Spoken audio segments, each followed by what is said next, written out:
Olá, bem-vindo a mais um Hope aqui no canal da Lagoinha Vila da Serra, toda segunda-feira, meio-dia.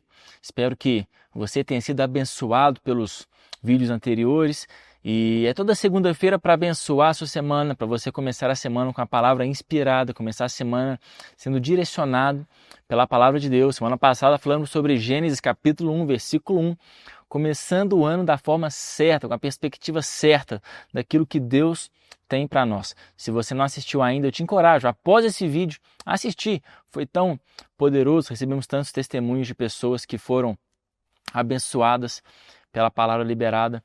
E hoje queremos continuar em Gênesis, capítulo 1, versículo 4. Gênesis, capítulo 1, versículo 4, que diz assim: E viu Deus que era boa a luz, e fez Deus separação entre luz e as trevas. Viu Deus que era boa a luz, e fez Deus separação entre luz e trevas. Esse versículo é um versículo tão importante para compreendermos a vida cristã tal qual ela deve ser. E viu Deus que a luz era boa e fez separação entre luz e trevas.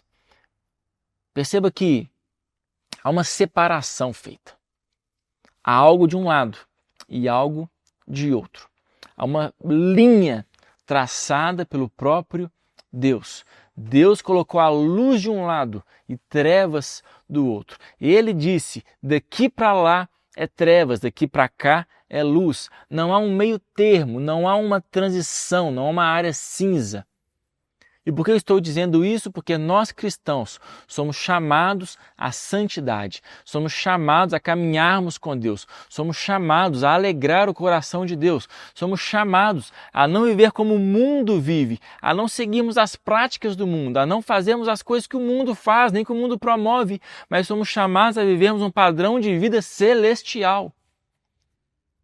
Deus fez separação entre luz e trevas, e não há meio do caminho, não há uma área cinzenta, não há penumbra. E muitas vezes nós queremos viver justamente nessa penumbra. Sabe o que é penumbra? É aquela área, um pouco de luz, um pouco de sombra. Não é nem tão escuro, nem tão claro, é aquela área sombreada.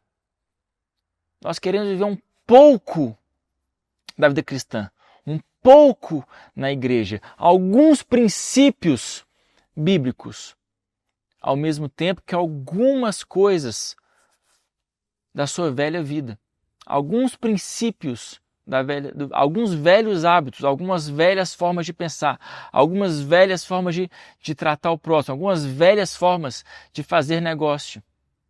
E alguns princípios bíblicos, como se a Bíblia fosse um self-service, em que você escolhe algumas coisas para aplicar na sua vida. Então, isso eu quero, isso eu gosto de arroz, eu gosto de feijão, eu gosto de batata frita, mas eu não gosto de salpicão.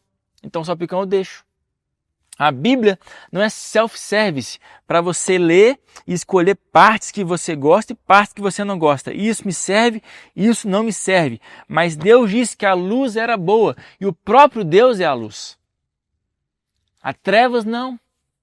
Deus faz uma separação, Deus traça uma linha, diz daqui para cá é bom, daqui para lá não é bom. Nós fomos chamados a termos uma vida de santidade em comunhão com Deus. A doutrina da santidade é uma doutrina tão pouco pregada, tão pouco falada, especialmente no nosso tempo, no mundo que vivemos, que ela é tão pouco celebrada. Nós celebramos homens e mulheres que criam negócios do zero, que são avaliados em milhões. Homens e mulheres com história de superação, que são lindas e devem ser celebradas mesmo. Nós celebramos tantas coisas, mas qual foi o testemunho que alguém deu em alguma igreja que você ouviu e falou assim: olha, tal pessoa é uma pessoa santa. Ele não ganhou milhões, não foi Forbes antes dos 30, não criou um startup unicórnio, não viajou por dezenas de países. É uma pessoa normal, regular, não criou nenhum negócio, é um funcionário, mas é uma pessoa íntegra, santa, fiel à palavra de Deus, fiel à sua igreja local, fiel ao próprio Deus, uma pessoa íntegra de caráter, é pouco celebrado. Uma doutrina pouco falada, pouco celebrada, a doutrina da santidade diante dos olhos de Deus. Deus fez uma separação. Daqui para lá é trevas, daqui para cá é luz. E viu Deus que a luz era boa. 1 Pedro diz, sede santos porque eu sou santo. Ao desejarmos a santidade, ao nos tornarmos santos, nós carregamos o DNA do próprio Deus. Sede santo porque eu sou santo. Muitos outros atributos de Deus que nós podemos orar por eles, desejá-los, mas Deus não fala sobre sede santos porque eu sou santo. Não há um versículo bíblico que diz sede sábio porque eu sou sábio. Por mais que o livro de Provérbios é um livro sobre sabedoria, não há um mandamento claro sobre sede sábio porque eu sou sábio, mas sede santo porque eu sou santo na medida que vós vos santificais, na medida que nós nos santificamos, na medida que nós desejamos a santidade, na medida que nós anelamos por sermos santos, nós carregamos dentro de nós um DNA do próprio Deus. Como que o mundo percebe que nós carregamos a imagem de Deus em nossa santidade? Ao orarmos, Deus, que eu seja santo como o Senhor é santo. A santidade é uma doutrina séria para Deus, é um assunto sério para Deus. Muitas vezes nós debochamos disso, muitas vezes nós diminuímos isso, muitas vezes nós colocamos isso como uma submatéria, mas Deus fala, sede santo porque eu sou santo. Deus faz uma separação entre luz e trevas. A santidade é uma doutrina que agrada o coração de Deus. Fez separação. Não há penumbra, não há área cinza, não há um meio termo. Santidade por amor a Deus.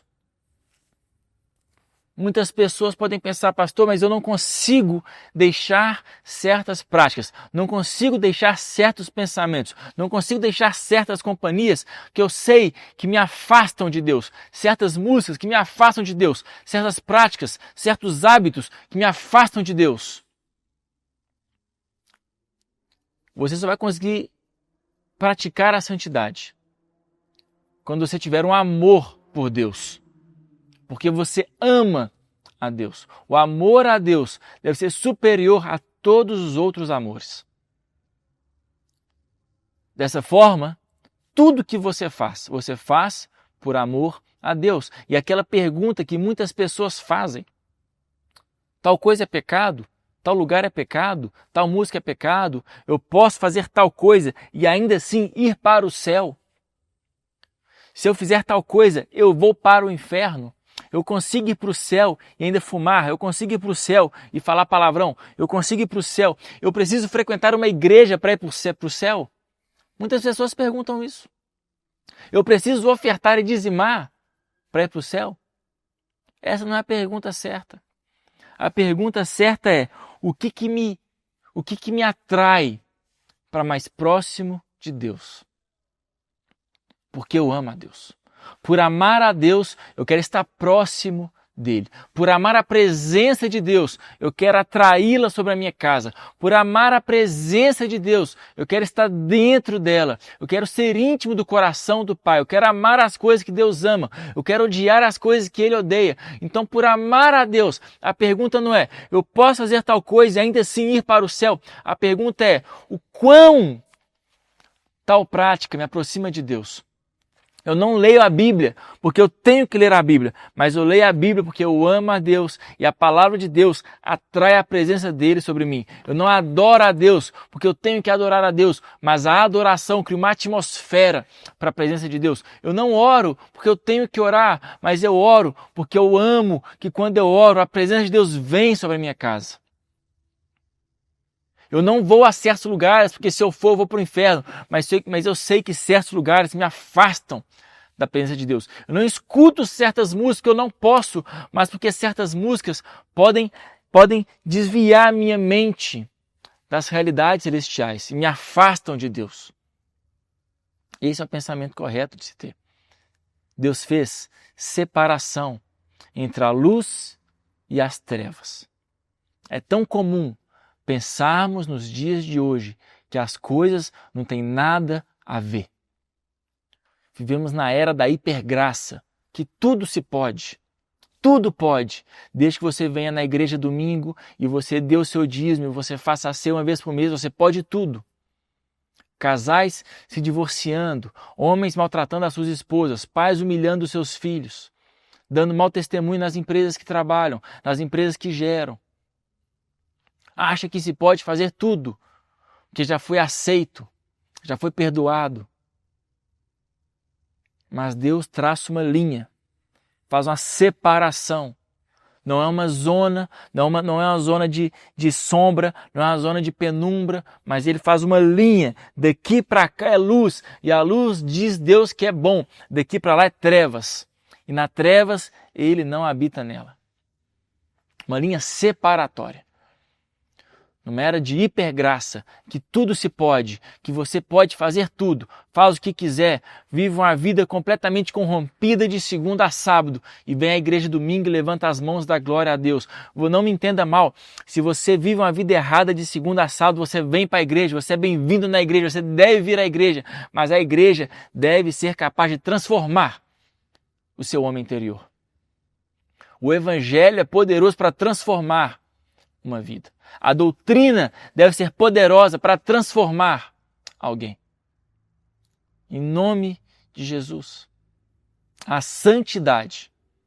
Há uma separação feita pelo próprio Deus em Gênesis capítulo 1, versículo 4. E a santidade não é algo que Deus considera como subcultura, como algo menos importante, como algo a ser menosprezado, mas algo celebrado nos céus. Que esse ano, você, possamos perseguir a santidade, sermos aprovados pelos céus, sermos aprovados por Deus, em nome de Jesus. Possamos carregar esse versículo, sede santos, pois eu sou santo. À medida que nós somos santos, à medida que nos santificamos, nós carregamos um DNA do próprio Deus dentro de nós. Deus te abençoe, tenha uma semana extraordinária e que Deus possa te atrair para mais perto dele. Em nome de Jesus, nos vemos na próxima segunda-feira. Se você chegou até aqui e foi edificado por esse conteúdo, nós vamos deixar separado aqui outras palavras que podem também abençoar a sua vida. Deus te abençoe e nos vemos no próximo vídeo.